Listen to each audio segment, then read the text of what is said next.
obviously we started out by saying that Marlon Wayans is probably one of the most disrespected or underappreciated comedic actors overall. But when I say the name Marlon Wayans, what's the first thing that comes to your mind? Wayne's Brothers are a scary movie. So the first thing you think of is a project. You don't think of a word. You don't think of an expression. You think of the projects, scary movie, or the Wayans brothers. Yes, and if you wanted to sum it up like that, I'm thinking of a word like goofy, like somebody that's just what because he played those roles so well. That's all I can picture him as. Like as soon as I see his name, like if you would have said a different name like Sean Waynes or Damon Waynes, you would think like what they're most known for, what they're most recognized for. Him is like you already know he's goofy, he's funny. Almost all like their whole family like heritage is just like it's all about comedy, it's all about funny. But him, you think about those iconic roles where he played in, and it was like more essential to think of him in his best suited performance. Like I know he's done more things, but what comes to mind is like what role that he played most I guess most efficiently. Okay, what do you think is his best role? And remember, we're not just gonna limit because he's done a variety of genres as a writer and as a performer. So what is like the performance that you would say is his best performance? Um his best character to me was in White Chicks and Watch. also Scary Movie. I want to give him the credit for Wayne Brothers, but I was like he was there to add on, even though he was the most essential role.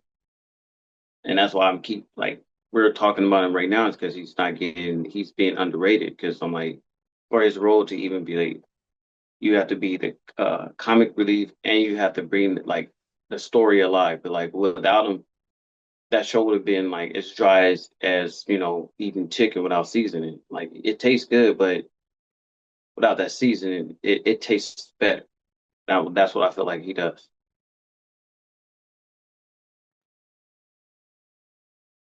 It's just interesting to me that you think about it because, like, when I think of Marlon Wayans, I think of like I don't think of anybody else as being a better inspiration for like an artist for today than him because he's a person who may not be considered the best, but he finds a way to make projects for himself.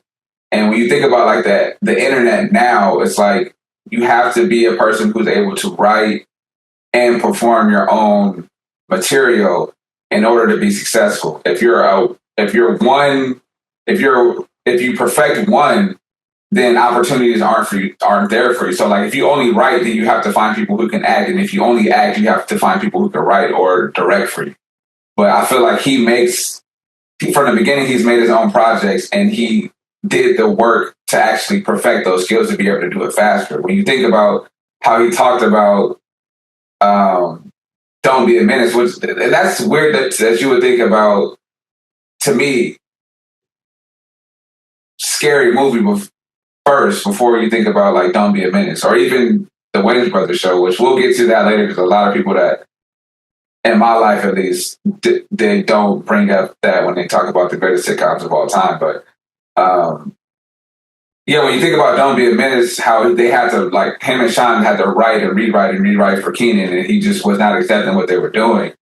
I feel like he learned how to like expedite that, and that's why the most recent scary movie was done so fast because they had already went through that process. But I just think about how he's always advocating for people to like, if nobody wants to hire you, write your own projects. But you mentioned like Sean and Damon and basically the entire family having this legacy of comedic greatness.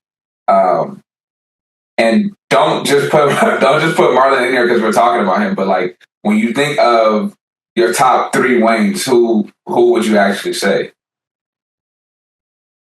That's hard because I feel like even though they're all funny, they all specialize in a different way. Facts. Um, Dane, I mean, Damon for his like writing ability, also Sean. Mm-hmm. Then you got I will put I will really put Marlon like second in a tier for his acting ability because you could see him. He also does the writing, the acting. He did his own stand up. He did his own directing and all that stuff. But I feel like when he goes into like acting and stuff, he lets loose. It's like everybody else is like they're portraying the character. He's more versatile. And I feel like that's why it gets lost because people are not like seeing like how much effort he's putting into it. Like they're thinking like just because it comes naturally to him, they're Yeah, overlooking at that because I'm like, bro, it's hard to even get into these roles, portray these characters, to think of the characters, to write them and then perform them too. So I feel like he's not getting enough of that credit because they think it's so easy. Like when we see Michael Jordan like shoot a basketball, be like, oh, like, that's supposed to go in because yeah. it's Michael Jordan, and that's what I feel like. That's why he's not getting that credit because I'm like, we see him like it seems like it comes so naturally and easy for him. It's like okay, we're automatically supposed to laugh at this part because we know that you're in it, you're doing it. We're waiting for it. So and Who's your then I would third? put it's either out of Keenan or damn, I would say Sean because like um how he takes his writing and forms it into the stuff that we can watch. So I'm like, because some of the stuff you'd be thinking like, I bet you if we like looked at one of his scripts, we'd be like, what the fuck is this? But then you see him actually execute it. I'm like, all right, I can see where you're going with this finally. But I feel like he would need to be his own director when he writes it. Not saying that it's not that hard to execute for other people to do it, but I'm like his own way of his thinking is talented to me too. I'm like, but I can't like separate them to give them this hierarchy of like rankings. But I feel like that's why I said they all specialize in a different like way of comment, like comedy. Like I really do. Like for even to do like in living color, I'm like, damn, like that shows like creativity and like spontaneity all the time. Like it's like a locomotive. Like it's keep going. It doesn't need that much. And I feel like that's why he like Let me interject real quick.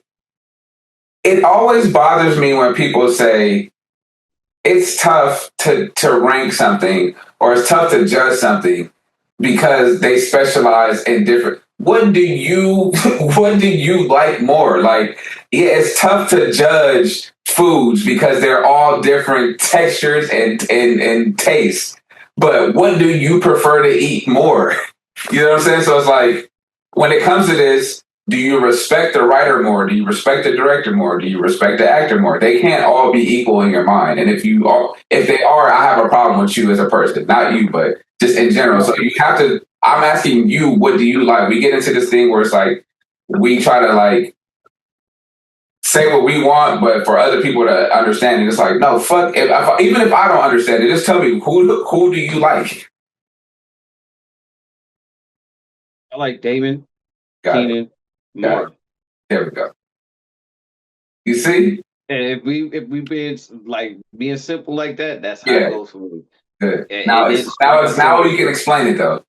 yeah, okay. So it goes like I said from to directing, writing to acting. Hmm. Got it. And it's not that I'm trying to put something lower down. It's like, and if I was critiquing them because this is a family that does all of them do Every it, I can do that and I can rate them like that. Any other genre, and if it was different people, that's why I'm saying like that would be difficult. But for them, like, that's how I would act. I would rate that directing, writing, then the acting, and you can see how they perform. How well, what scripts is written, what movies are produced. It is like they choose what they and highlights in the movies. Like whatever we watch, who was writing or who was doing that exec executing the most power over it, whether it be directing, acting, or writing. We can see what is the strongest in that. I give you an example, like let me see, stuff that he like would do, like where they like you would see more than one Wayne in it. Um, let me see, or at least with three Waynes was in it at least, because you And know like, two Gary was main Wayans, character, then you got one directing, you got one that was writing stuff. But like that's what I'm saying. Like so, Don't let me Be a see. Menace. Don't be a menace. Uh, you got and that one we could say, well, me from my perspective, I would say directing and the writing was the most highlight of the most, I guess, the strongest form of creative the genre there. Or I'm looking for the word to say. Um, and what was it? Scary movie. It's the acting. The first one? The first one, acting, clearly. The second one was like, okay, we see what you did on the first one. Now we want to see how you're gonna take it to the next limit. So that's the writing part. I'm looking at, I still haven't seen the new ones. I was waiting to see it by myself. You The newest one, I wanted to see if that was going to either, like I said, highlight the directing, the acting, or the writing. This one, I feel like they had so much stuff to play with. They haven't did it in a long time. This will have to be executed in a good fashion. So I'm looking for an aspect of directing. you feel like Because the writing in the second one was better than the first one? yeah, Scary movie. I mean, the second scary movie had better writing than the first scary movie. yeah, I feel like that one, since they already had the blueprint, I feel like that was done a little bit. It was a little bit better, and they started In terms of the jokes, or in terms of like the storyline. the storyline. I feel like it's the first story, and I would be interested to know what everybody else thinks. But I think that the storyline in the first one was better than the second one, but the jokes in the second one were stronger and had more longevity. Like if a person now was to watch both of them, I think that they would quote the second one more than they would quote the first one. So I think the second one has stronger jokes and more quotables. Like you might not know who Mystical is, but you will sing this. Like you watch enough times, you will sing the opening scene. And you might not have seen The Exorcist, but you might quote scenes from the opening.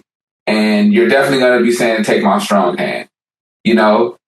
Um, but if you think about the second one, you might catch people saying Gale swallows and things like that. So I don't know, but I do, just from my memory as a kid watching it, I would say that the second one's more quotable. But I don't think the storyline was stronger, you know. But I can instantly think that Sydney has orangutan titties. You know what I'm saying? So I would say that the storyline, in my opinion, but I can see why you would say I it think also. Go I ahead. didn't want to cut you off, but I'm saying like I think that's why you're saying it, because the first one it stuck to like it was like one, it was linear, it was scary, it was Scream, and then they had the bits and pieces around it. Scary Movie two, it it it follows some in the beginning, and then it just started adding jokes and stuff to where it was like we're putting these jokes to make this story, rather than the first one where we were just following the storyline of Scream and then having the jokes revolve around it. That's my point. That's my point right there.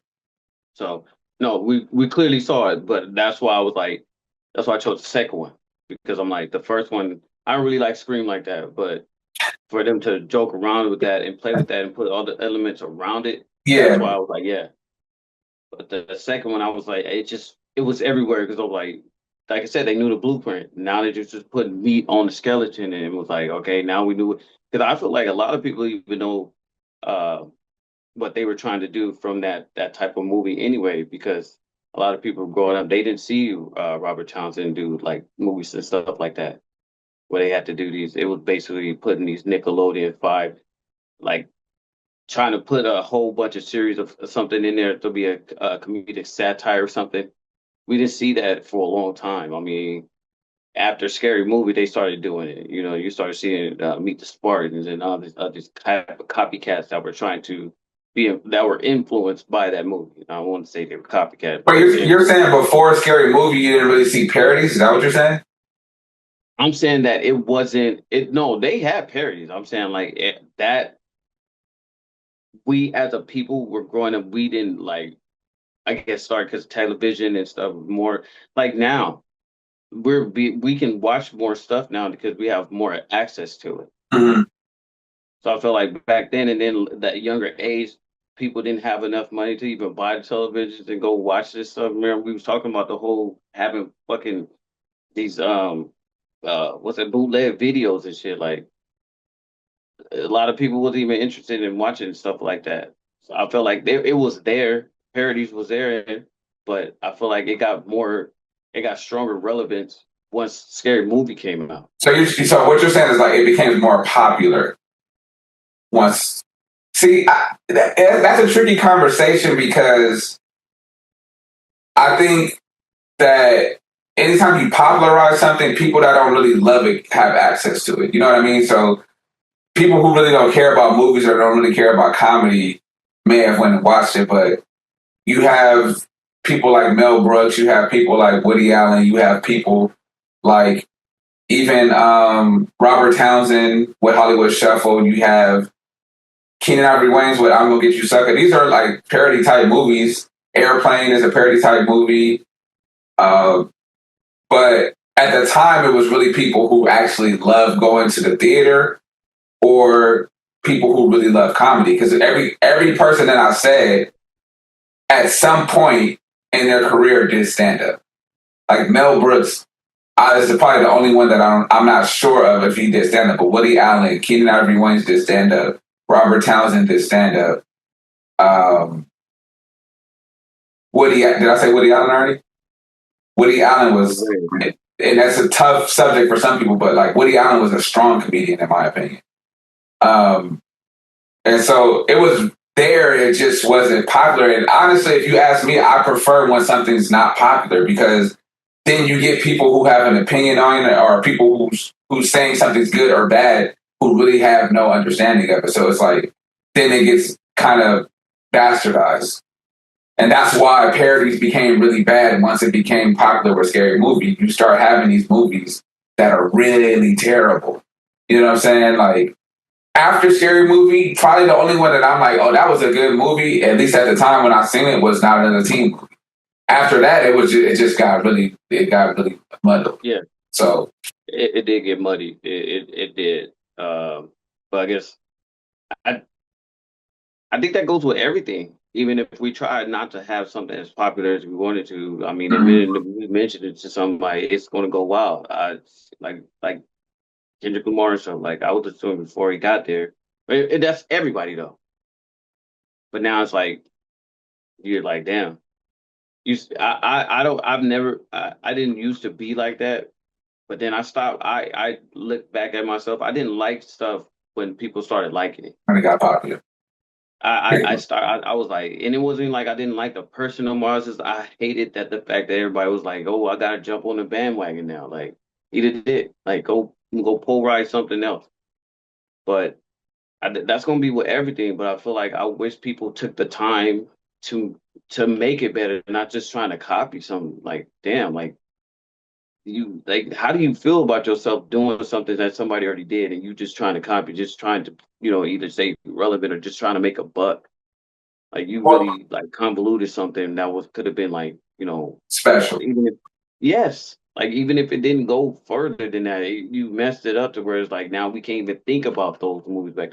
So I'm gonna get you sucker used to be my favorite movies. I'm like a lot of people I used to say this, I'm like, you know what? The fuck? That shit was it was like it was gold to me. Every part I was like, bro, like how did you find these certain people to cast them in this? But I'm like, bro, like that's and how the way it was shot. Look how clear it was for something like that old. Like to what the fuck? Like it like I'm looking at. I used to look at movies back then. I'm like, how did you get these shots and stuff? I'm like, why does it look so much clearer? I know you're looking at a different type of lens, the aspect ratio and all this other stuff, the millimeter grids and how you want to do it, the frames per second. That shit makes a difference. But damn it, look at the shit back then, how clear it was. I'm like, you have some future type tech. Why is the shit that we looking at now is like we gotta literally be like, oh, we can see that this is CGI. That was a green screen back then. Fuck. Like it's really that's why I like to look at old movies. I'm like, because the story, the acting was more better than we didn't look at notice all the shit that was the flaws about it that was visually because the acting was compelling. It was out. It was something different. Now it's like we're seeing the pattern. Like we already know what to anticipate. Now it's like it's hard to even do a twist or a reveal to something because we already anticipating because we've seen this before. We can in our minds. We even though we're not good at noticing patterns of our minds already try to pick up stuff like that. I don't know. It just makes it kind of hard. That's why I'm like, I when you think trying to. everything that you just said in the last 3 minutes just goes back to the lack of passion behind the art form. That's all it is. Because like once something becomes popularized, people that don't really care about it can make money off of it. And the same thing with the visual aspect of film.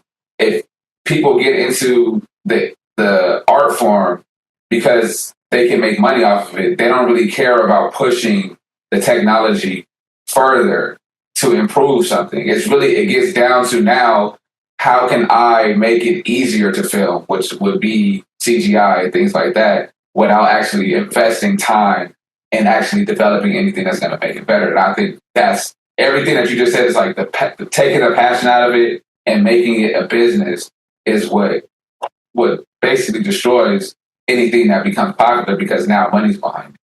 But I want to get back to what we're talking about with Marlon because it's like it went from giving him credit to like taking the spotlight off of him again. And I do want to say, if I had to say today, my three, I probably would say Marlon, Kim, and Keenan. And it's tough for me to keep Keenan out because if you take him out, then what do we have? You know what I mean? Like he started everything, and I hate when people preface why they want something because this person was the originator, but are they better than the people who preceded them? You know what I'm saying? Or could they hold their own with that person? Were they so ahead of their time that with their help developing these other people that preceded them, could they still at least survive? Like, can James Brown hold his own standing next to the best version of Michael Jackson? You know what I'm saying?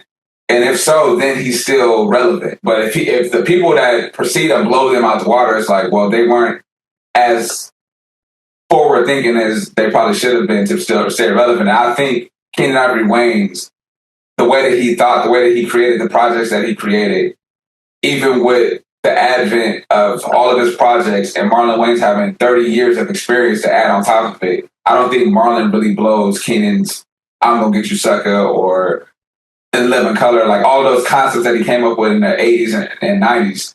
Nothing that Marlon has done since you can really say is that much better. So I think that Keenan still has to be in the top three. And then Marlon, just because of his versatility with you people bring up Requiem for a Dream, people bring up the Wayans brother, obviously, Don't Be a Menace and all the other things. But he also now is venturing into stand-up. So he is doing everything that it takes to have a career that people can't really say he's not a great, even if he has to create his own genre of what a comedic actor is, you can't say that he's not great at what he created. And so with all the time that he's put into it and not really disappearing like the rest of his family has done, you kind of have to put him at number one. And then two, Kim, I put Kim there because of impact with limited time and space. Because Kim, you rarely see her, but if I think of I'm Gonna Get You Sucker, I'm gonna think When the Saints Go Marching In. You know what I'm saying? And she stole that whole scene, and all Keenan had to do was make the joke about the director's sister. You know what I'm saying? And when you think about it in Living Color, she has her characters, and even now on the internet, like she has her own lane. Like Kim has never tried to use anybody else's name or anybody else's jokes, as far as I know, to make her own name. When others did kind of have to, the brothers did have to do that, and you can just see Kim doesn't chase it. So that's what I respect about Kim. But those are my top three: Marlon, Kim, and Keenan. Um, if there was something that you would say that you could steal from Marlon, like if you could take one thing that he has, whether it's his ability to create characters, his writing, his persistence, um, his animation, his carelessness, because like Marlon has this imagination where it's like I don't think he even, and I would love to ask him like, does he ever consider the reaction, or does he focus more on the action? You know what I'm saying? But if there was one thing that you could take and just mimic from Marlon, what would it be? That's exactly the last point. Is I guess it's this fearlessness to not care. Because in all the other stuff, when the other range is doing, because it's directing or which is with the writing part of it, you can see that there is a serious tone in it. Like they're trying to get this done to be produced. With him, it's like I'm trying to create. I'm trying to make this character come alive, and it's like he doesn't care if it's because even watching the bloopers, I'm like he was playing, but that went in. Like I feel like that part is what we all are searching for, and even that's why it takes more experience and time to get there, because we're trying to create this persona, not the persona, but this what's this want to call it, this confidence. That's what I feel like he has, that he believes in himself more than anyone else would. Yeah, Like I swear, like if he, I feel like he does. If he didn't have to look at the stuff to get to like to review the footage and stuff, I feel like he would. I feel like those are the people that would be like, oh, I never looked at my stuff. I don't like looking at my stuff. I mhm. hear comedians be like, I never look at my stuff. I'm like, why? Well, I'm not there to critique yourself, but to learn from your mistakes so you can know how you look on stage. But then somebody told me it's like you're always going to be trying to perfect it to how you want it to look. That's. Do you look at yourself when you're being funny when you're around your friends? You don't have a mirror there. You're being yourself, Yeah, so you're not worried about that. So like I have to keep teaching myself that like I'm performing for people, not for myself. And I feel like he facts. does that well to where he doesn't allow that to cloud his mind, his thinking, get him into that character. Because a lot of the stuff that I see him do, as some of the directors would tell me when I would used to do plays and stuff, is like we do all these exercises before so we could get out of the realm of reality. We had to be loose. We can't imagine ourselves being something else when we're too busy worried about how we look. We're not ourselves. We're portraying a different role right now. Facts.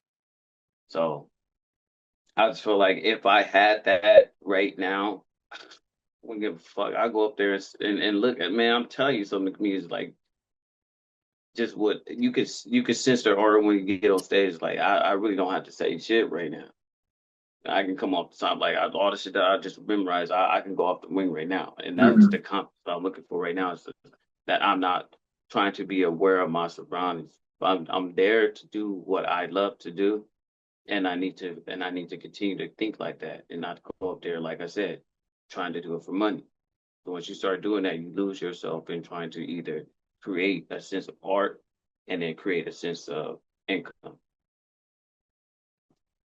That's why I keep telling like I pray and I'll be telling like I'm like, look, I would do this if I wasn't paid. I'm not saying I don't want to be paid, but I'm saying like if I can do this and I just get the fame and just to be recognized for what I can do, I wouldn't give a damn about money because when I get it, I'm not trying to keep it. I'm trying to help people. I'm trying to help people get there. I don't need the money. I want the money, but that's not a need. It's not. And once I forget and stop worried about failure like that, that's when I can actually be myself. Yeah. So that's why I got that skill, because you can learn how to write. I'm not, you can't always try to be like the best thing about, like, try to compare or compete with somebody else if you're looking to do that. I chose that quality from him because I'm like, that's something hard. That's something hard you can't teach. You have to, it's from experience, it's from learning yourself. Yeah. And that's what I really want, because like you can go pay somebody to teach you how to write. It may not be as good, but then you can still get the, it's like you can know how to shoot. You have your form, but when you go ask somebody in like a coach or something, they teaching you the fundamentals. They're teaching you the technique, but you're still going to shoot your way. They can Facts. teach you, you bring it up, go like this and everything, but it's still, you're going to have your hand on the dirt, certain way on the ball, how you want to do it. You're going to release how you want to do it. But there's still, that's something that you could teach. Like, it's hard to teach being funny. Facts. Well, it's probably the funniest thing in performing arts. It's hard. It's like that's something that is, you have it or you don't. You can learn the techniques and all this stuff and I feel like if you're not who you are and it's not what you are, it's gonna be dry comedy. It's going to be self-deprecating, because you're not going to have that energy, because you don't even believe, because that's not what you want to do in the first place. Yeah. It's you're learning that. And I'm not saying that there's always exceptions. I'm not saying, oh my God, that's the rule. No, there's always exception. But I feel like if that wasn't what you wanted to do in the first place, then people have created and done some stuff, but they wasn't even like, oh, this is not me. I'm not saying, like I said, there's always exceptions.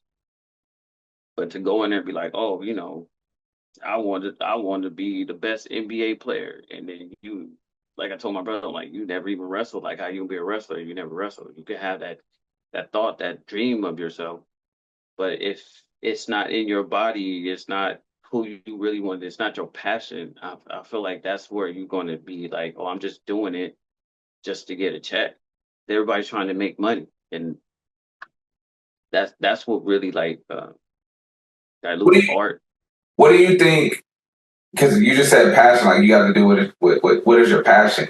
What do you think is? Because previously said that Marlon like does everything, like he's capable of doing everything pretty well. You know what I'm saying? Like, and so you think of television, you think of film, you think of, and even within those spectrums, you think of comedy and you think of drama, and then now you throw in stand up, and then you could even go writing, perform. Like, what do you think is his strong suit? Like, what is the best thing that he does?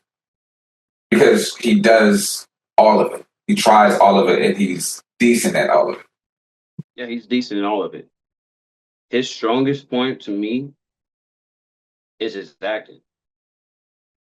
I feel like I know he writes his own parts and stuff, but that goes with the acting and stuff. But to portray it out, I feel like that's his strongest suit. Because I'm like, if you lined up everybody and all his family according to how their acting skill is, just acting alone, you're gonna think of him first. You're gonna think of him first. I'm like, there, just take we're only judging them on the acting ability. You're gonna think of him first. And that's for the people that know the Wayans and been at least 30 years old, not these new people that are gonna be like, oh my God, I watched such and such. White chicks. And yeah, you're going to think of him first. So I feel like that's what I said. He comes with, he's not afraid. Like they're good. All of them are good. When it comes to him, it's like he's on a different scale with the acting.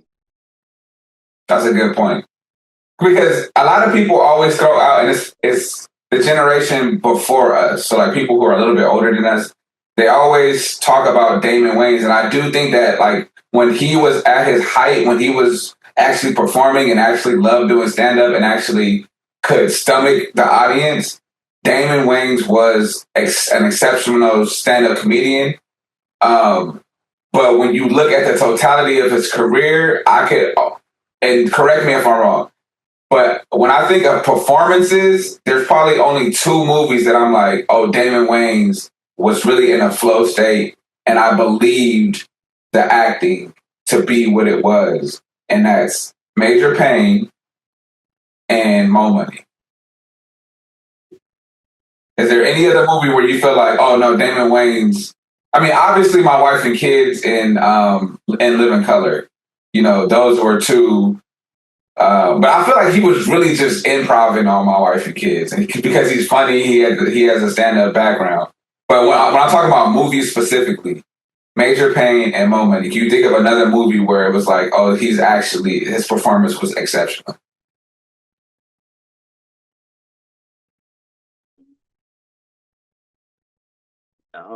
And it's not that I don't know all of them. I just can't remember them all of right now. But when those two come to mind, like you always going to, it's Major Pain, but I would have put More Money first and then Major Pain, even though The performance or the film? both the overall everything. You and I know we talk about Marlon, but can we just talk about how dang near perfect Mo Money is? And that's a perfect pick because Marlon is in that film. But you think about, okay, obviously it's featuring two Wayans brothers, and so they're gonna consume the movie. But then when you think of the love interest with Stacey Dash, which in the '90s is just dang near an AI woman, and then you think of the casting of like a minimal character like the Amber, and you have the girl that he tries to hook up Marlon with. I forgot her name in that film, but you just think about all these little characters that are perfectly casted, and then you have this storyline. Go ahead. I feel like you're about to say No, something. no, no. I'm listening. I'm listening. Yeah, you have all of these just small pieces that make a film that are perfectly aligned. Even when you think of the antagonist in a film, just his look alone looks like a villain. You know what I'm saying? So like you have all these pieces that are perfectly placed with phenomenal actors, with Damon Wayans at pretty much his height, and then Marlon Wayans on his way up because this is pre Wayans brothers. You know what I'm saying? So he had spots here and there on in Living Color at this time, but this is like his coming of age moment where it's like, okay, if you think you're ready for the spotlight, let's see. You know? And so yeah, I would agree Mo Money might be a it's tough though because Major Payne was like it's such a bigger movie. It's a bigger movie and it probably tugs on your heartstrings more because it's kids involved and kids are learning to find themselves. You know what I'm saying? So uh but it does seem like in totality, Mo Money had just a great, like, even when you think of the color palette, you know what I'm saying? Like the color schemes that are going into that movie, it just seems like it's more, it was a better put together film. You know what I'm saying? Yes. But Yes. go ahead. No, no. Because just like you said, when you bring the kids in it, now you're trying to appeal to a different audience. Boom. Now you have to change the element, the whole atmosphere of the movie, so you can get that, just like you said, that touchy feely moment because a different audience is viewing it. But that's why I put More Money first, is I was like, it was this, but and then we saw the arc and everything with him. We saw who he was already. Mhm. It was him getting changed by the kids, but we didn't start notice that towards the end. But it was more like I want to say, just like I said, it's for the kids. But I feel like it was his acting and his acting was overshadowed by Think the so? other kids in there. Yeah, it was because More Money was only a particular certain amount of actors, and it was revolving around him, and then we saw the whole story. But this, it was like we were engaged in the kids. We wanted to see their transformation because that's what it was. It was from him changing them, and they changed him in the process. I, So that's what. Go ahead. I feel like his acting was better in Major Payne than Mo Money. And maybe because he was more so the straight man in Mo Money, and he had to actually perform to be this cartoonish character as Major Payne. Maybe that's probably why I'm saying it, but I do feel like his character was more like muted and like more, the energy level was more down. In order for Marlon's character, his high energy character, to shine. So I do feel like, just thinking about it in retrospect, it seems like Major Payne was a greater performance, although Mo Money was a better film. And I can see why you could say that, because you see it in comedy movies. They don't put like two main star funny people at the same time. That's going to be the whole revolving movie. You had to have that contrast, because one's going to be outshining the other, and you're not going to be able to focus. Except for Bad Boys.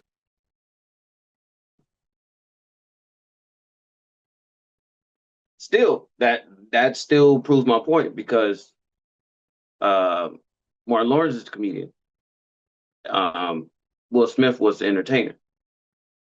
But you cannot find a movie where Will Smith is just being straight dramatic. Like, even he can't do it to save his life, he has to be goofy or funny. Even in The Pursuit of Happiness, where it's probably his most straight character, he has to find moments to be funny. And who would you even say was supposed to be the comedic relief in Bad Boys?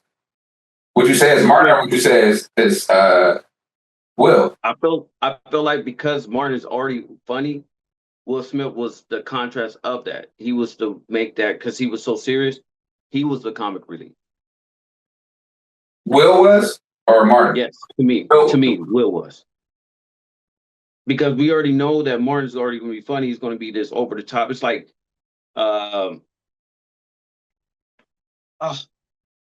Money Talks with Chris Tucker and Charlie Sheen. Charlie Sheen. Chris Tucker was already funny. Charlie Sheen is funny in his own way too. But the reason why it works so well is because we saw that contrast. Even though it's black and white, they always do that. But his seriousness amplified his fun. Put a different actor in there in Mo Money with Chris Tucker. Money Talks. Money Talks. You said Mo Money, but you meant Money Talks. Yeah, Money Talks. I mixed it up. Mo Money, Money Talks. They talking. I got you. Sure. I'm just saying, like, put at the time who was rising, that would have been a black actor, a comedian, in the role of Charlie Sheen for Chris Tucker. Like, you saying switch both of their characters? No, switch Charlie Sheen for another black comedian actor that was as high or on this rising. And so you saying make Charlie Sheen's character black? Yes. I don't know at the time. They wouldn't have did that. But that's what I'm saying. Yeah. But that's what I'm saying. Like, it's two top celebrities like that as comedian. They're both in the same realm too. It wouldn't have worked as well, because we both know they're funny, but we were seeing them trying to compete. And that's why it worked, like with us. Just like you said, some people don't know how to play the Robin. Yes. I think that would have fucked up the movie. I mean, even if I go in the movie, I know my character and I know my role I'm supposed to play. If I see another dude outshining me or something that I'm supposed to be doing good, I'm going to be trying to outshine him, not playing my role right. You know what I will say, though? I can agree with that today, but not in the 90s, because they were more professional and they had more of a feel for comedy. Now people have a understanding of the technical aspect of it and less of the feel of everything. Even when you think about films, you were saying that earlier about films. But when you think of Money Talks and you look at the scene, we're going completely off of Marlon Wayans, but you look at the scene with Faison Love and Chris Tucker. Faison barely talks. It's more because he's knowing Chris Tucker is probably the better talker. I'm just going to use physical comedy and ad lib. They put their hands on you? Who has said that?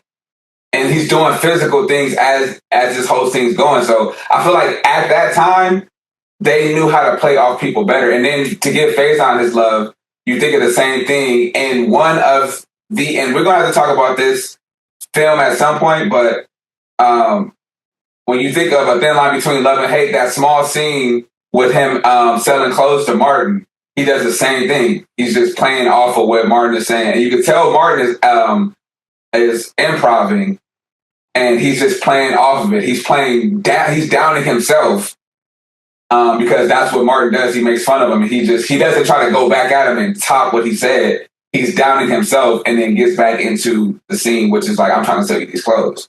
So I feel like back then they had a better understanding of how to play off each other than probably we would now, because now people are trying to get clicks, they're trying to get views, they're trying to get the attention instead of trying to sell the scene. So help each other. I feel like it was more camaraderie for sure. trying to, yes, for sure. Because I'm like, now everybody's trying to be better than like each other. I'm like, when they had that whole dispute with Kevin Hart and Pat Williams, I'm like, why are y'all? What the fuck? What happened here? Y'all both really started basically the same time, not the same time, but the same way.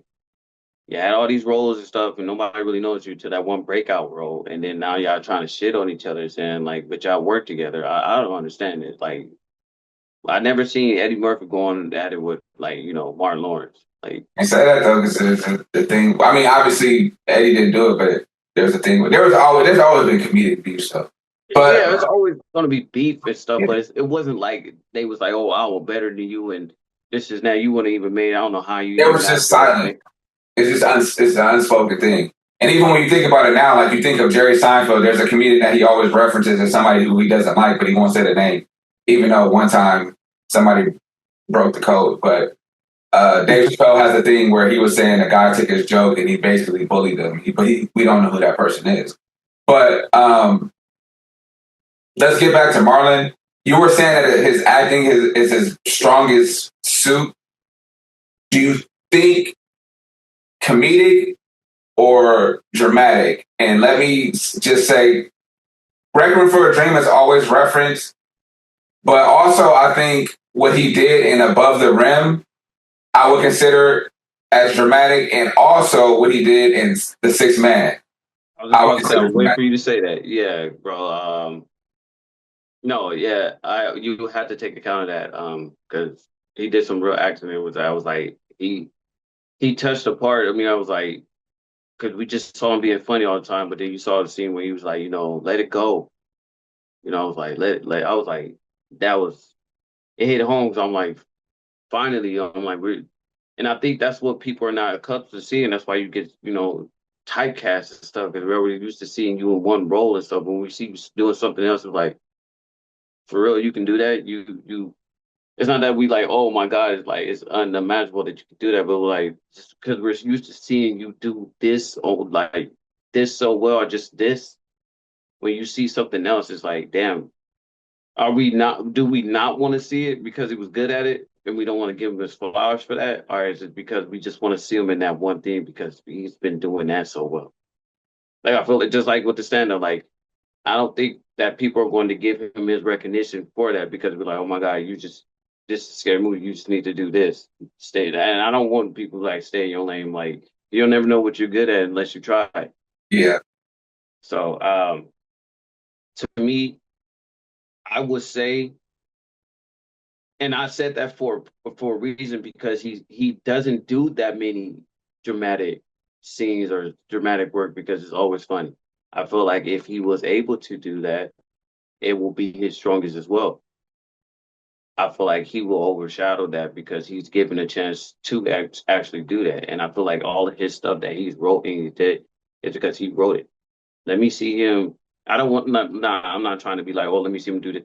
I'm just saying, what if all the stuff that he was doing was directed by somebody else, was written by somebody else? Do you think he would have had that same creative, autonomy to do what he wanted to do to portray these roles? I feel like he would have been limited. I feel like he would have gotten far. Those three dramatic films that I named, though, are other people's directing. Right Yeah, Before that Dream, he didn't direct. Above the Rim, he didn't direct, and The Sixth Man, he did direct. I mean, right. no, I'm sorry. I was saying that in the aspect of him doing the stuff that he's been doing, like the comedy stuff.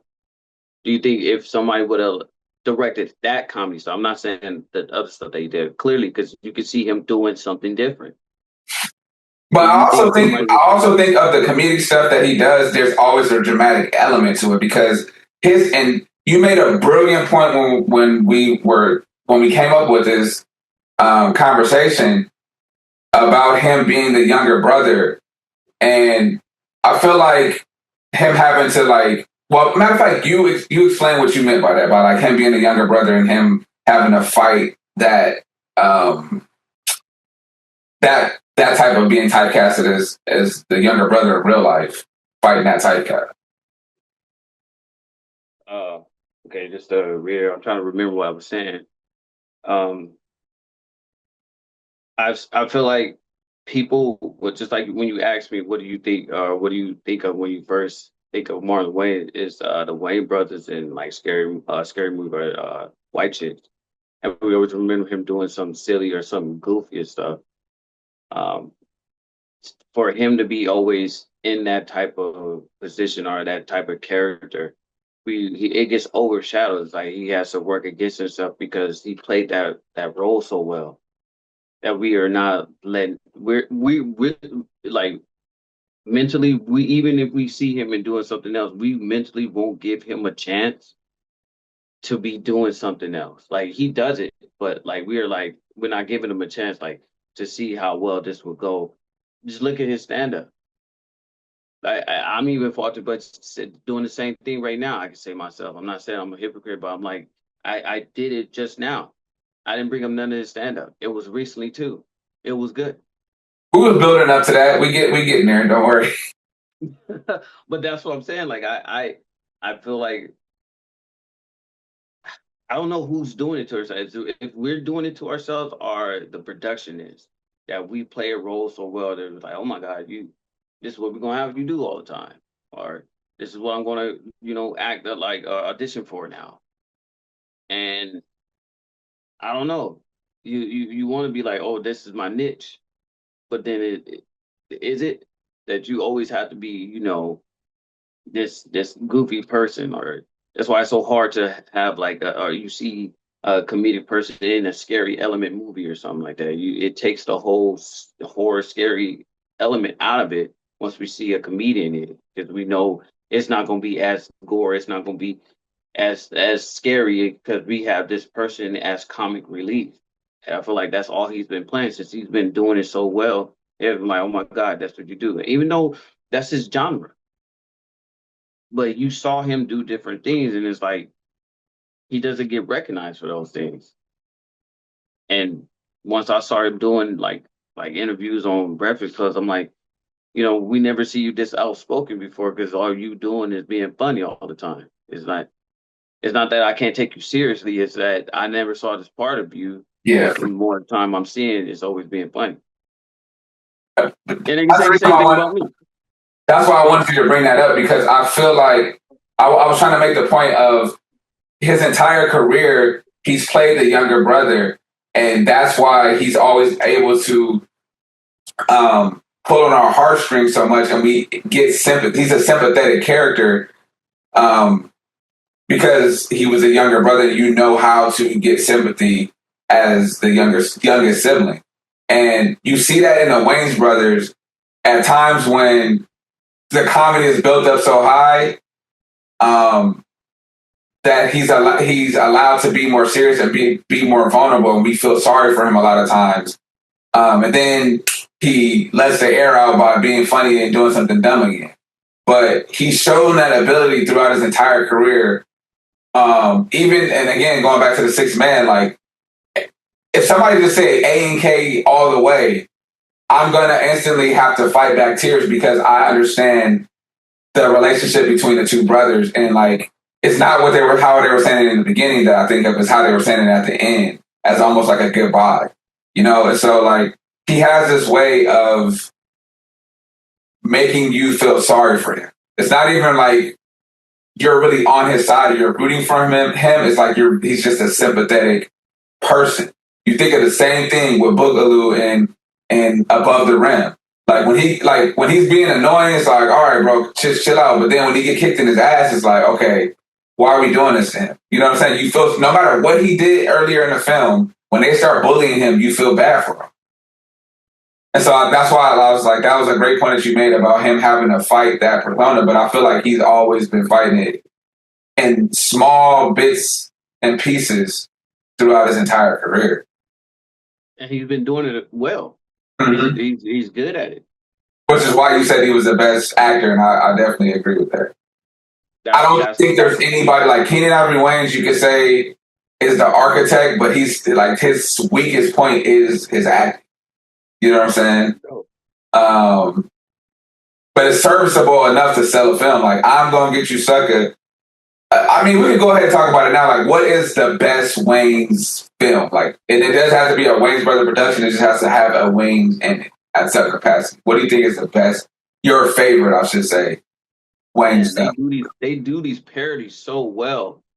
And I'm telling you, How I'm Gonna Get You Sucker, look, that was my favorite movie. I'm telling you, it hurt my feelings when I would say it to somebody, and then they be black too. I'm like, because we got this black autumn like hitting cold. Like, if you black, you have to know this movie and shit. I'm like, but nigga, why the fuck you don't know this movie? Like, and then you be my same age too, so I don't be like, oh, is that old nigga? What?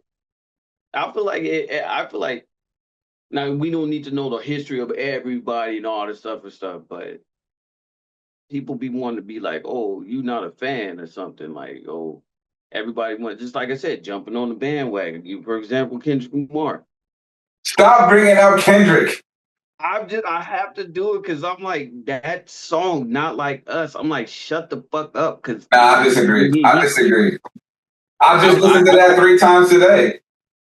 I'm not saying it wasn't good. So I'm saying like the people that are saying it, you're talking about the conversations around it. Yes, like nigga, it's not. You can't be. It's not like nigga. He not talking. You can't be a part of that. Shut the fuck up. Just because you like the song and the vibe on it. I feel like if you just to be jumping on, you be like, oh, it's a nice beat and shit. Not like us. I'm like, nigga, you don't listen to the other songs and stuff that he was talking about. And I'm not talking about just for that CD. He's been talking about some shit before that. Like I feel like, and his whole career. Like, that's when I just started not liking him no more because I'm like, everybody's like, oh my God, not like like you really want to be a part of something. Eat a fucking dick. Eat a dick all the way. You go pick it, find out a ballpark Frank. I don't care. But those the line is A and K all the way. This nigga said eat a dick all the way. This is crazy. Bruh, I'm telling you, that's the shit that be bothering me about people. I'm telling you, it's changed a lot of things that I don't like and how I move in life, how people do it. Bro, it says in the Bible, people are sheep. Like, you be following shit, just be following it. Monkey see, monkey do. And I'm not. Everybody can like it for their own reason, but you can tell when somebody just be like, "Oh, I'm just trying to say hip, nigga, fuck you." Like that's what I'm saying. But I had just brought that up because when I say I'm gonna get you, sucker, bro, look at that movie. Look at all the comic elements in that. Like people didn't know what a parody was. They didn't know what satire was. They didn't know what was it? Because that shit, it wasn't even about comic relief. I think I'm Gonna Get You Sucker is more satire than it is parody. Because I feel like parody is like when you mimic or like are referencing like media, right? Like other films or music or whatever. Satire is when you're doing the same thing but to reality. But that's the only reason why I put that in parodies is because they put those people that were relevant at the time, like the Ivy Brothers and people like that at that time. Great point. That's why I put that in the parody because they put them in there and they made fun. They put Chris Rock in there. I'm telling you, it was so many elements involved in that movie that you can do a whole like 1 week like film session talking about that on comedy. And I that's can't why I remember put her the real parody. name. It's like Dubois or something like that. But Bologna from not different. Oh, excuse I know you're talking about. from What was that show? Good Times. Yeah. Remember? Um, go Go ahead. ahead. No, go ahead. No, go. No, Finish, you go. finish your point. I'm just adding names to like that are in. I'm gonna get you stuck. Uh, Oh, that's what I'm saying. Like Damon Wayans is in there also. Kadeem that's Hardison. you were saying that you didn't consider it as a parody because you No, I didn't say it's not. I said it's more of a satire than it is a parody. but It's that's why I both. put it. But you Yeah, are making a great point about popular culture or even black exploitation being mimicked as like a art form.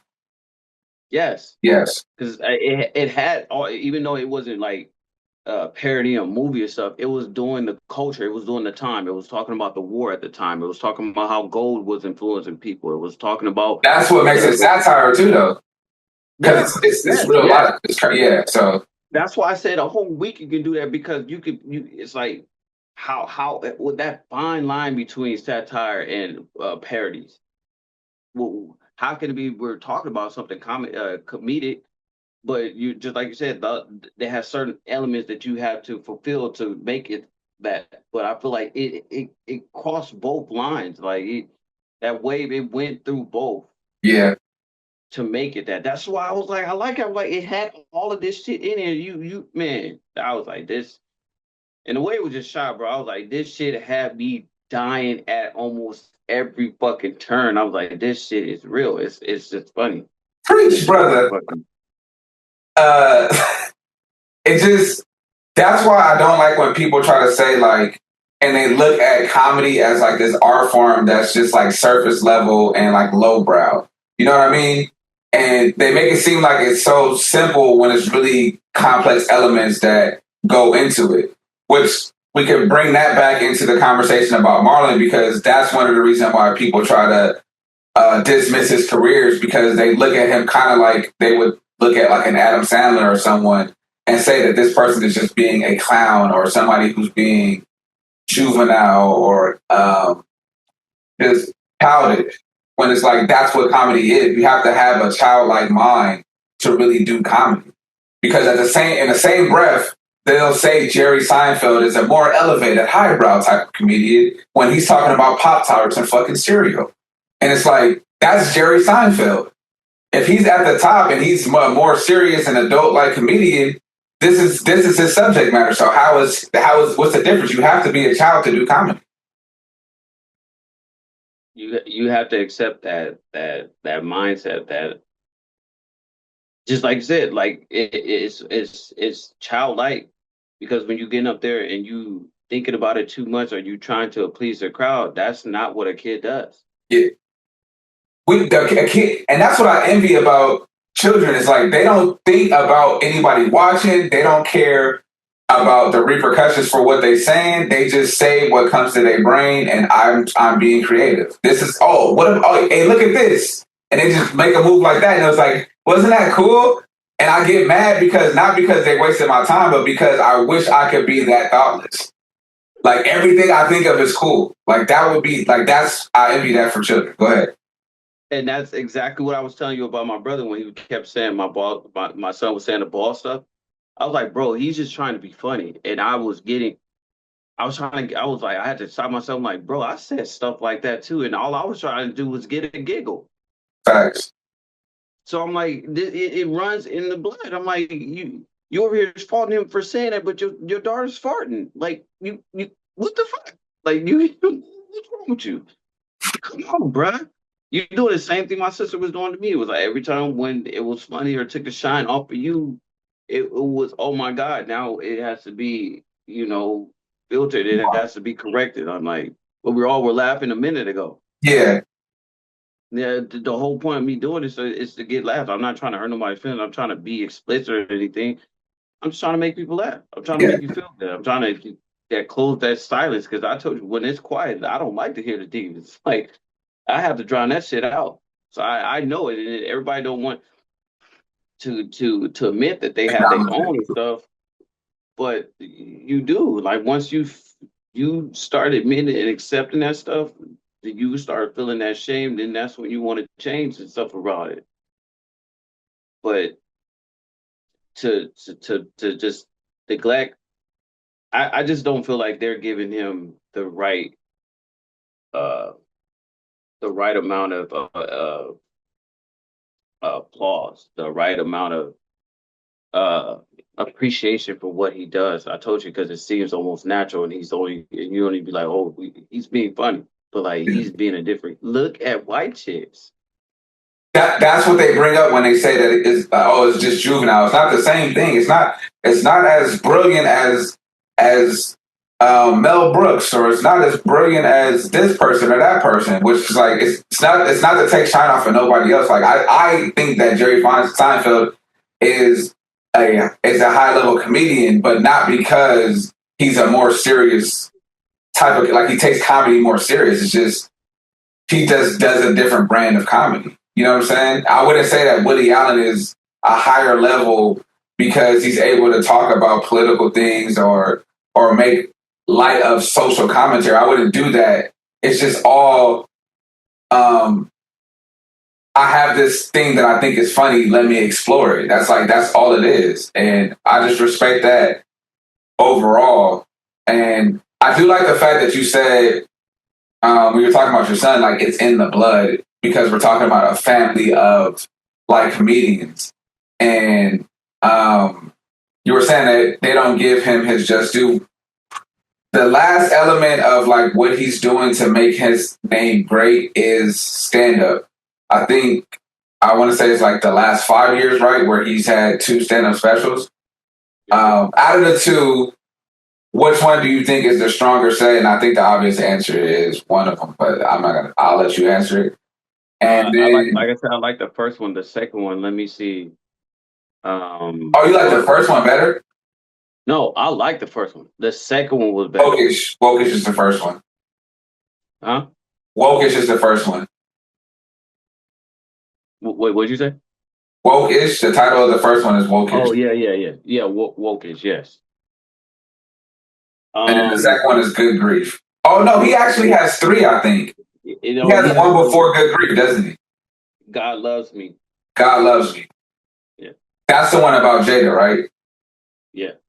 Yeah. I forgot about that. See, now I'm trying to show the man respect and I'm disrespecting him. My bad, Mark. But it's not that you're doing it on purpose. It's a lot of stuff that they've done. It's hard to come on, man. Yeah, no. God Loves Me, yeah. The one where he's talking about his mom, I feel like that was more polished stuff. I seen him coming at it again. I feel like that one, the first one was what he was just jumping out and just trying to do it. And I feel like the first one was that's what I'm struggling doing. I'm trying to please people. The second one, it was like, I found my identity. This is who I am. I'm finna show you. And that's what he did. Cause it was all serious when he was talking about his mom. You But mean then the at the third end, one? yeah. It was all serious. But then when we started to see the build up and then he had the jokes, I'm like, oh shit. I could laugh at your mom with I'm like, that's how you do it well. We know that she's gone. You miss her that much and how she affected you and how you've used that. We didn't see that in the first one. Yeah. It was him just trying to throw these jokes. I wrote this, you gonna laugh at it because I'm funny, and it was like that. That one, it was like he took it. I don't care now. I'm finished. I'm being me. I researched it. I wrote this. I worked on it. I can tell that he worked on him. So I feel like that one was his strongest one.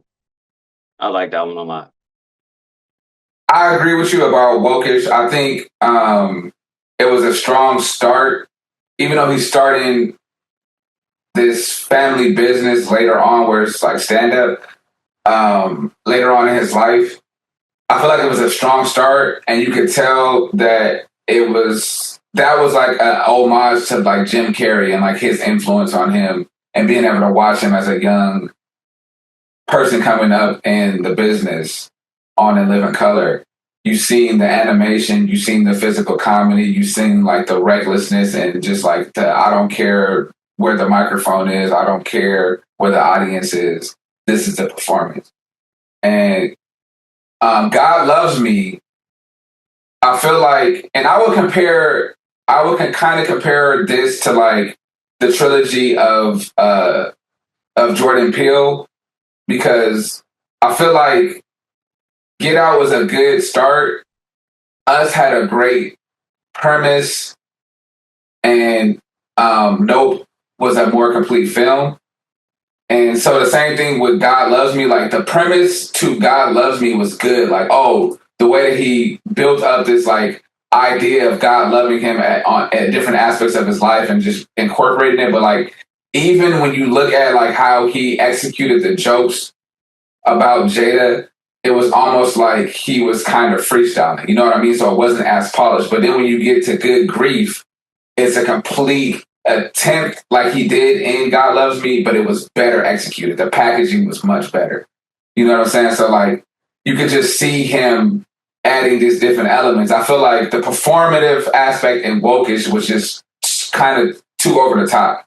You know what I'm saying? Saying like whenever a person becomes better or more secure with their material, they can deliver it more calm. When you look at Dave Chappelle's early work, you see the type voice, and then he gets more into his deeper, more calm, slower pace comedy. He can still kill the same exact way.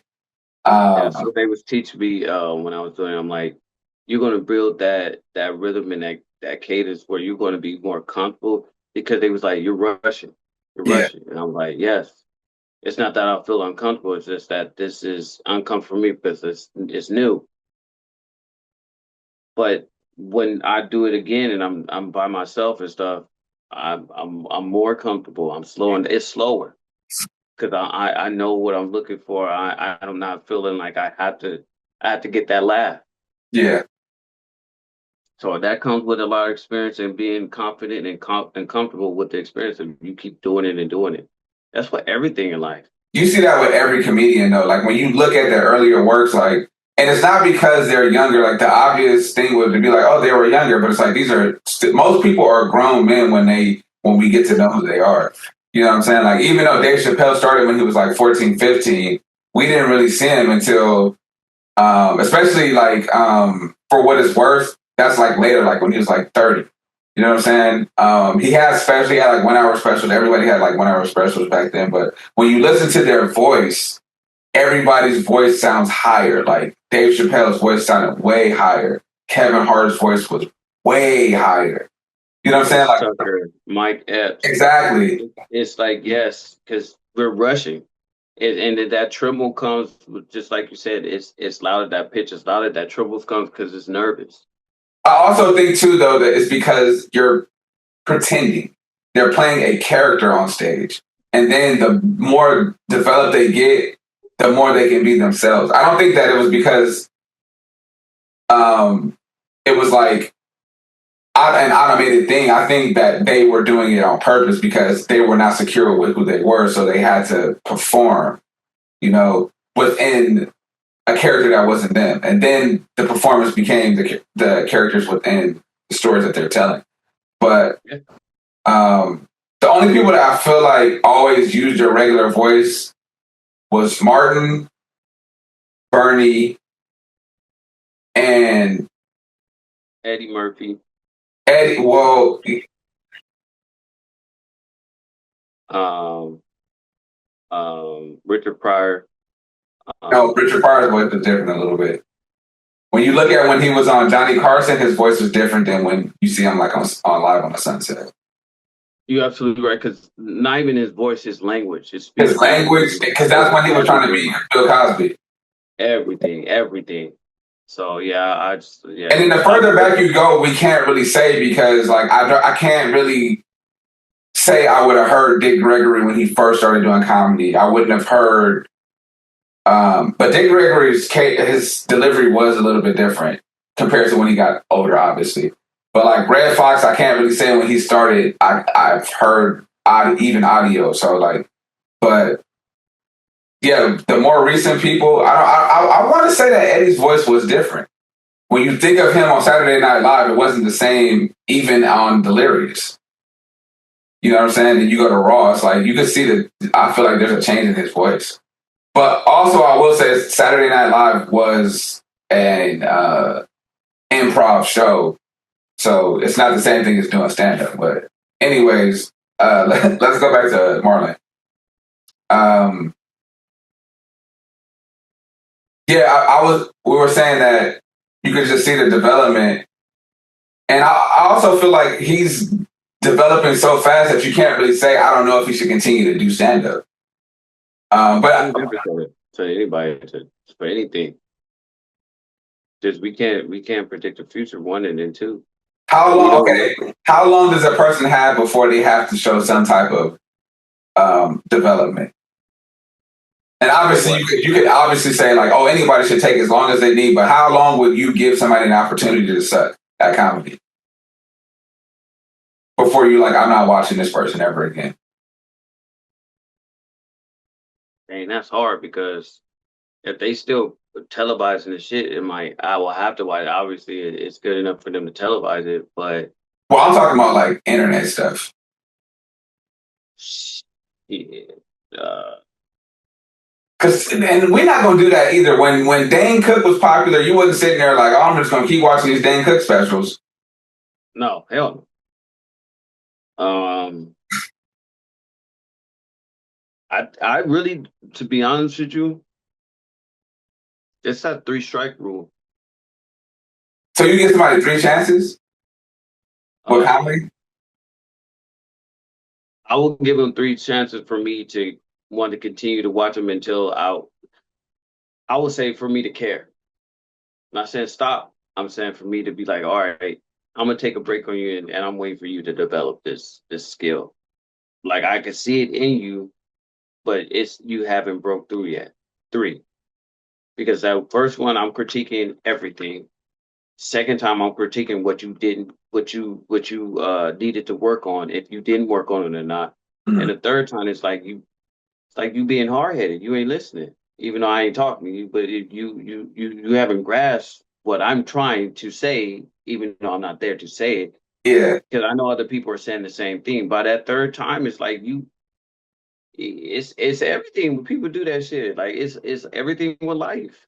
Like that first time, it's a warning.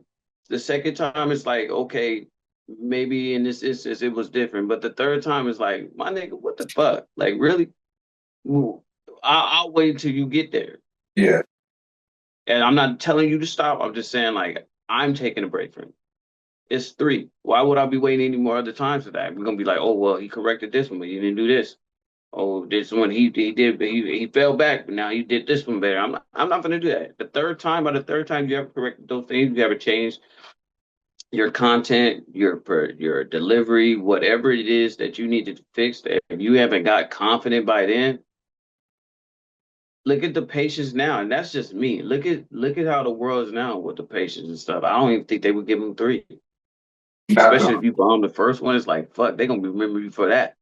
They ain't gonna want to do like, and that's just me. That's because this is in my craft and stuff. That's why I was asking you, what are we giving those chances for? How many? What in particular? Is this just for comedy? It's 3. Comedy comes in 3. Great I'm point. not gonna give. I'm not. It's really that's how. After the third one, it's literally not funny no more. It's not. It's not. It's not. It's not. Yeah. It's and I can't keep saying that. I'm sorry. I'm not. It may sound harsh and stuff, but I'm not sorry. That's how my brain operates, and I feel like I've been programmed for that. Even if I wasn't doing that, I've been programmed. It's like that's they be saying like the second one's not gonna be as good as the first one. We've seen stuff where exceptions. I told you, there's always exceptions for everything. We've seen it where the second one was better than the first one.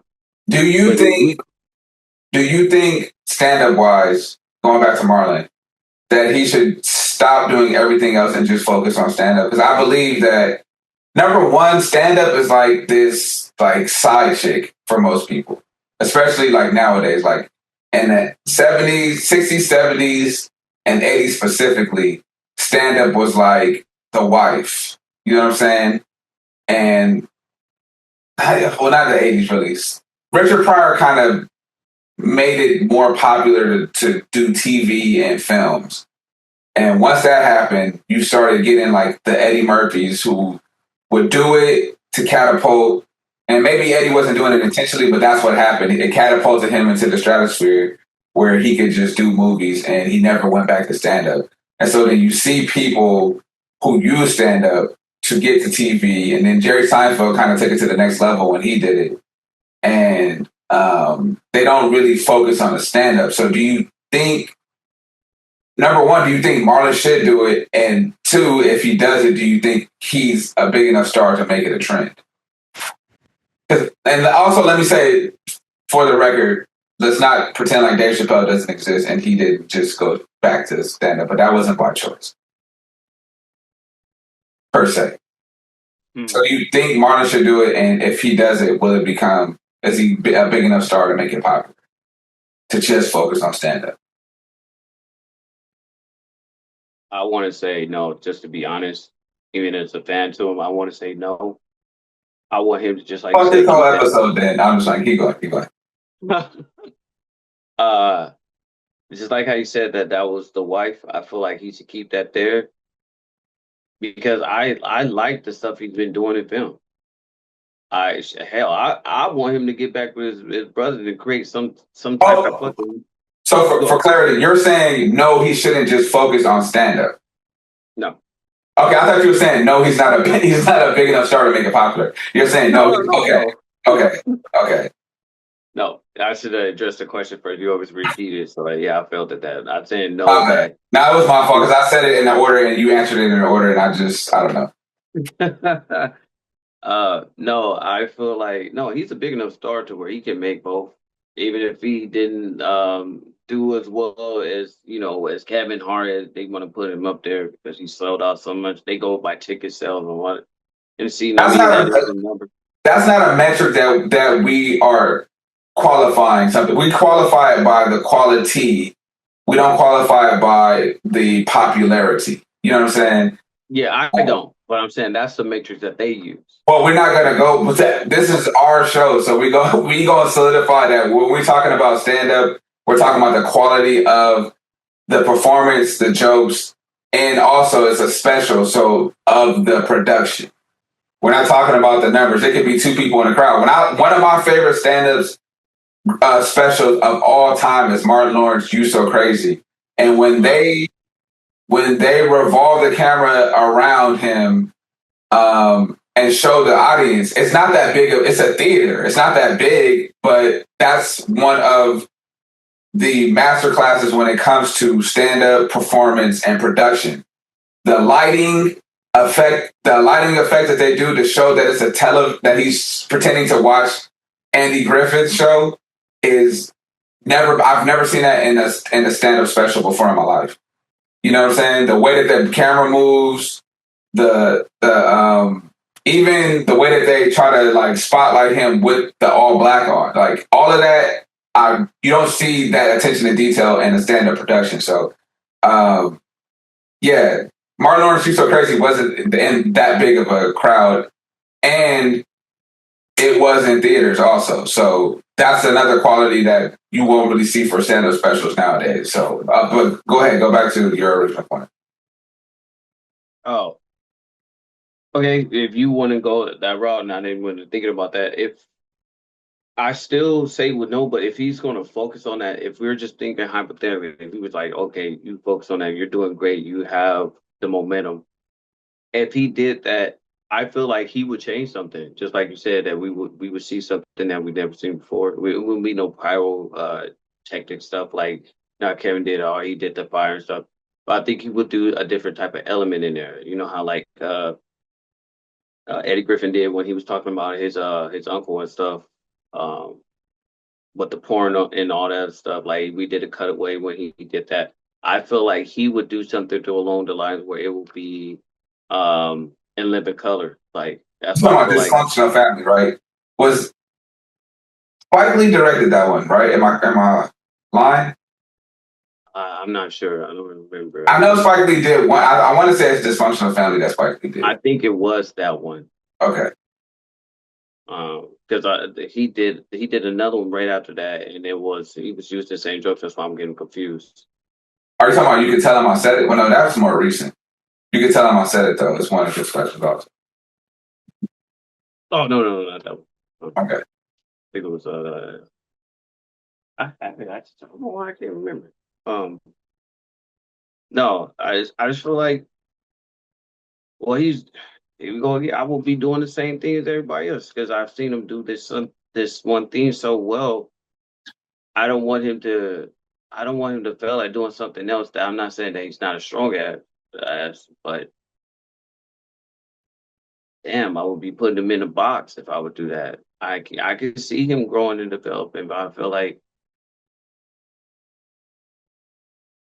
I don't know. I would rather see that. It's like you saying you want to be.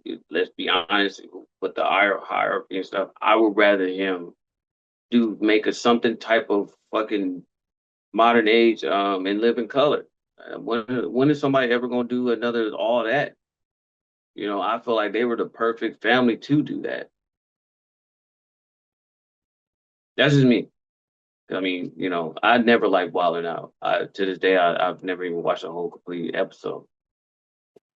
I never. I'm not even finna be knocking on nobody on that. I just feel like if they want to keep running with this, oh, it's improv, this and that, you got to stop lying to these people. Nothing on that TV show that white people are fucking like showing. It's improv, especially black people doing it. It will be fucking censored all the time. So Facts. it's rehearsed. You just want to keep running and having everybody thinking that you guys are that talented for you to be doing so. You may have created it. Oh my God. Yes. But you rehearsed that. Facts. I was always taught that, and something that you're producing, especially white people on television, if the FCC rules and all this stuff, it has to be seen one and then two, it has to be censored. For black people to have our type of humor and shit, no, we couldn't get that type of liberty. We would be on HBO all night and we wouldn't be seen because that shit's at night. So don't be going around like, oh, you niggas is some comedy genius that we just came up on the spot. Like it just was like, oh my God, we can rap and do this. I'm like, you may can, but nigga, you didn't think of that on the spot right Not now. this time. No, don't Yeah. stop. Hey, and I'm not knocking nobody else shit. Everybody is has their own stuff. But to me, I'm telling you, even how spontaneous I am and stuff, to be sitting up there in front of all these people, and I'm seeing women that I'm going to fuck at the end of the show, I'm going to be nervous because I want you to see me as this perfect, funny, all this shit. I'll fuck up, missing my lines, thinking because I'm thinking too much now. So Yeah. don't stop and then come on, bro. Y'all should be seeing all this other shows, maybe seeing motherfuckers live filmed in front of a live audience. Yes. And do you know that they pay them? They tell them when to laugh and the applause and stuff. Come on, man. Got to get the ratings and we got to get you involved. If you don't know when to laugh, you're going to be looking to lost all the time. You can have your own sense of humor, but if you don't know when shit is coming and all this other stuff, you're going to get upset and irritated because it's not that sense of humor. That's why a lot of people don't watch certain things because they have the laughing track and it's already laughing for you. Yeah. You don't even get that. And that's why I'm trying to tell people, I'm like, the way black people do laugh, we like to repeat the shit first, say it again in our mind, say it out loud, like we didn't never heard it. And then over that, we're missing the other stuff.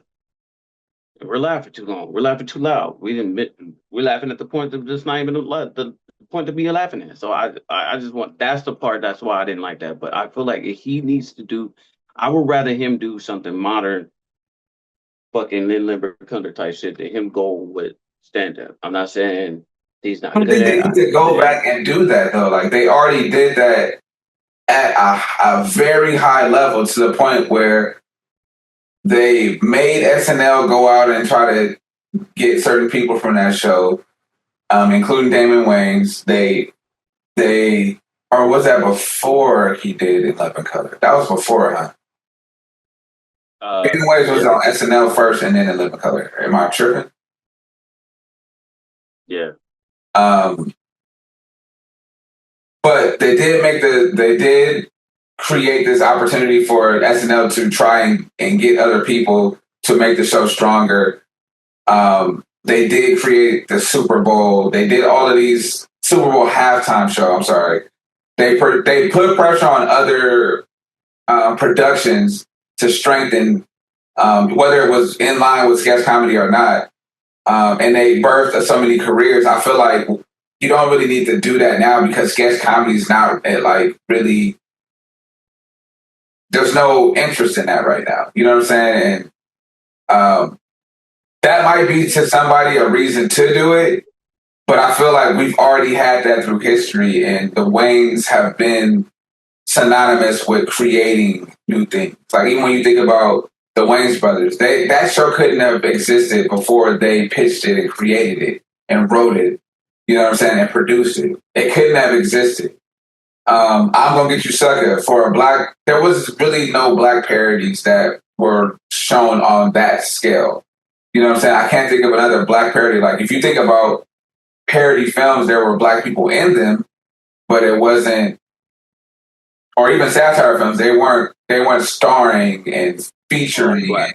Yeah, and so you think of that element with Keenan, and then you think of um, the rebirth in the '90s with um, "Don't Be a Menace" and "Scary Movie," another reinvention, and just every time they do something, it's like they're bringing some new light to something that maybe nobody knows about, and a new element that's like, oh, nobody's ever done it like that before. You know what I'm saying? Which is why they had to like go back and get them to revive the Scary Movie franchise because they have a certain way of doing it that nobody else can really bring because of their comedic genius that runs through their blood. So I don't think that they need to go back and do. I'm just not a fan of like remakes or adaptations in general, unless it's Stanley Kubrick.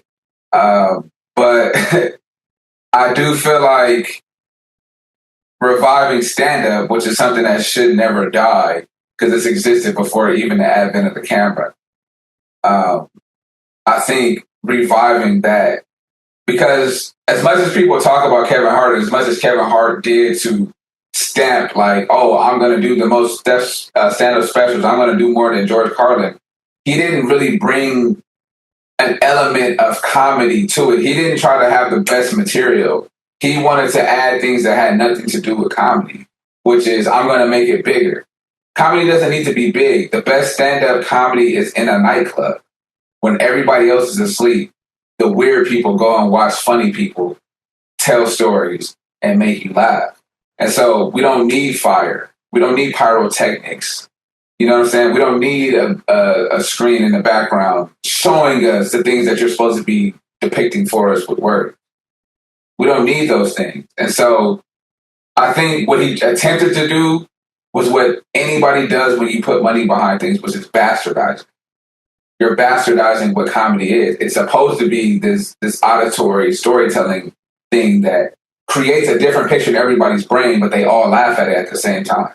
And the great comedians can make you feel like I'm going to control you, and you're like, yeah, right, and they do it anyways. Red Fox would say, "Watch this. I'm gonna make everybody laugh at the same time. It's gonna be a pause, and then everybody gonna laugh at the same time." And he would tell a joke.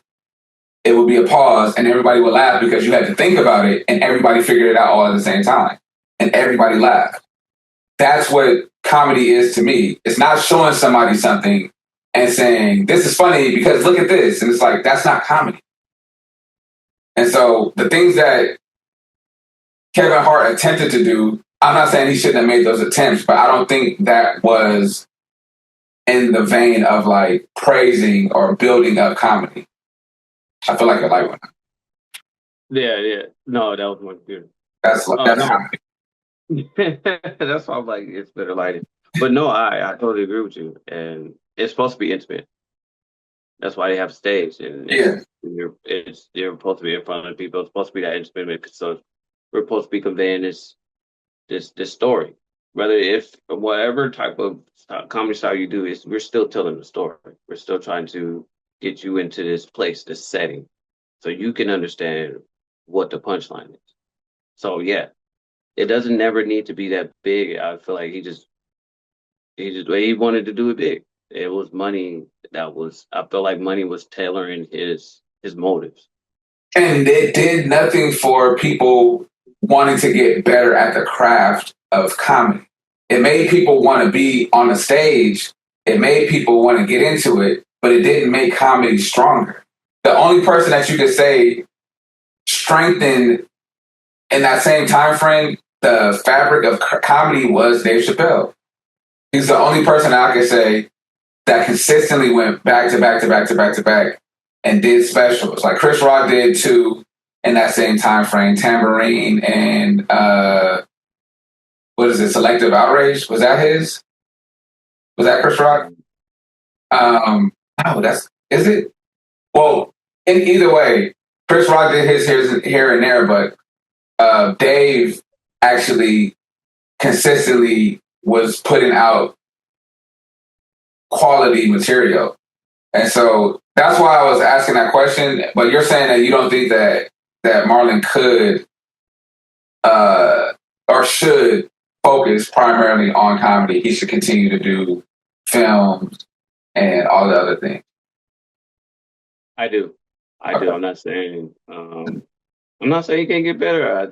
Can't say none of that stuff. We don't know the future. I feel like for his strongest point, I feel like that's that.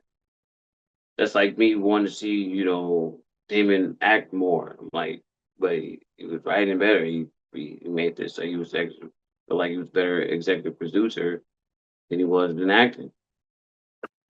So I'm like, we want to see him like, shine in this light. We have our fantasies about people and stuff, but ultimately, it's like when you see them, like the numbers don't lie. Even if we're not talking about numbers of seat stuff, we're talking about what we can like abstractly like pinpoint and like criticize and critique. Yeah, I mean, I just give you another analogy and stuff. We always talk about basketball and stuff. We always want to compare people and stuff, and like, but if we're comparing them to stuff that is concrete that we can like this show, like, well, how can you say this person is better than the other person if we're just going by these facts and figures of numbers? Now we're talking about our personal tie with this person, right? That this their style, just basically.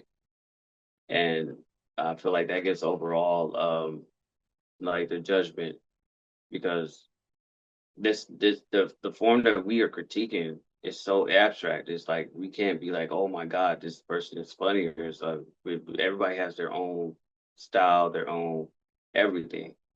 We can't be comparing to one side by side. And I feel like we shouldn't be comparing anybody to somebody else. I feel like if you're gonna compare something, we compare their before and after, the present and before. Like that's how we gauge that person and their traits and stuff. That's why I'm like, if I was to take his whole totality of all his work and stuff and what I would want to see him and what his strongest points is, man, continue to make these movies, these characters and stuff. I'm not saying you cannot do stand up. You've done it. What are you trying to reach at that point? I'm not saying that you're not successful at that. I'm like you did it. It was good. I can see you doing it better. I can see you growing and evolving because you've always taken that challenge. But for me, I'm like, man, what I want to see, just like you said, ask a definite answer. You do them movies. Damn it, you do them damn movies. Motherfucker, right now, just to counter what you would ask that, I would be like, okay, what if he never did scary movies? What if he never did those movies? It was just strictly stand up. We would have never have got those experiences, those movies, that stuff that you can quote. It's harder to quote stand up because I'm like you. Overall, we're thinking about what he said, how it relates to us. Did we get the joke? And everybody else laughing. That really hard. It's hard to even remember that joke. That's why I can't even remember some of the stuff that people be saying word for word because I'm like, I'm thinking of my own shit. What I'm like, I'm laughing harder because I'm like, this shit is crazy. I'm like, I've been through that. I'm over. it's stimulating the joke because I'm thinking about my own stuff, and that's why I can't remember the stuff. And now I'm reading a book about unlimited memory that we attach memory to stuff, to vivid pictures and stuff. So I'm like, if I'm thinking about what I was thinking about with his joke, I thought about what brought about the joke and this memory, and I'm associating what I remember. That's why I Yeah. can't remember stuff. Yeah. But I bet you remember them damn lines of that damn shit because what it came with an image. That's Facts. why he was like orangutan titties. We remember all that. Doing the stand up, we seen the nigga stand still for the whole time, even whether he does act out or not. In our mind, it's all that stuff going with it that is not letting us like solidify a concrete memory of that joke because everything is going at the same time. So Yeah. it's hard. And that's what it's been always hard for me. That's why I'm reading all these books to try to remember certain things like that because I gotta remember my shit, and that's what's hard for me. So I'm like, nah, man, can't even lie about something like that. If you want me to give a direct answer and honest and stuff, man, do the movies, bro. Like, do the movies. You good at stand up. You're good at, but bro, Everything. go ahead. I said he good. You said he's good at, and I said everything. He's good at everything. Yeah, yeah. But you're saying that he's good at everything, but he should master acting. Yes. Master acting. Yes. I feel like he can be that person, just like you said, to revolutionize or to bring something different to the table for stand up. I feel like he's onto something where he can bring on and create something different in the comedy aspect. Because, like I said, we could look at him being a funny part, but just like you said, I never really thought about that. He makes us feel about him. Like, that's what that reveal is. That's what like makes jokes so funny. Just like we were like, okay, A, B, and then we're expecting C, and then F come along. You'd be like, what the fuck?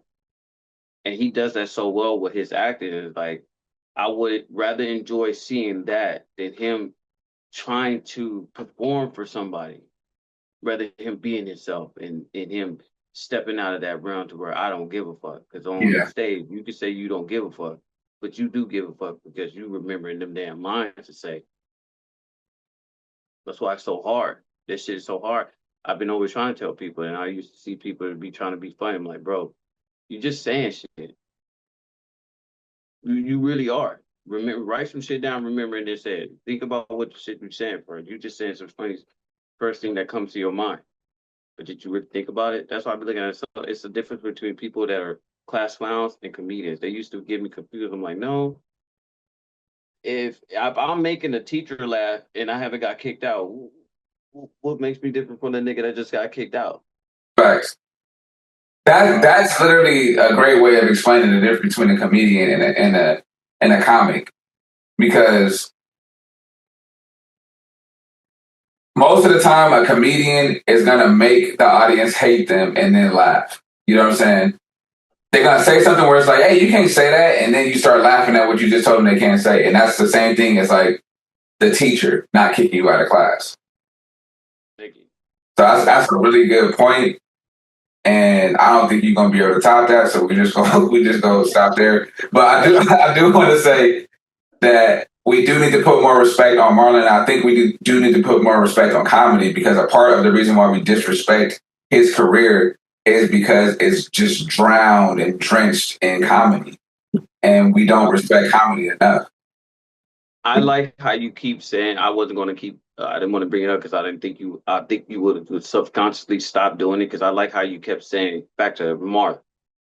We can use that as those interjections, those segue to either show something about him and speak over it, the voiceover, or we can go back to show the point of what we're talking about is how we can keep going off tangent about something like that. Because if I know once we talked about Eddie Murphy or something, we stayed on course. So you're talking as if the recording is done and it's not, and I'm keeping all of this in. But yeah, I'm fucking up. but yeah, Marlon is a great. Keep watching this stuff. Go back, rewatch it, and understand better what exactly he's doing for us to call him a genius. Because kid that grew into a man is literally a genius when it comes to comedy, writing, and storytelling. So put more respect on that man's name, Marlon Wayans.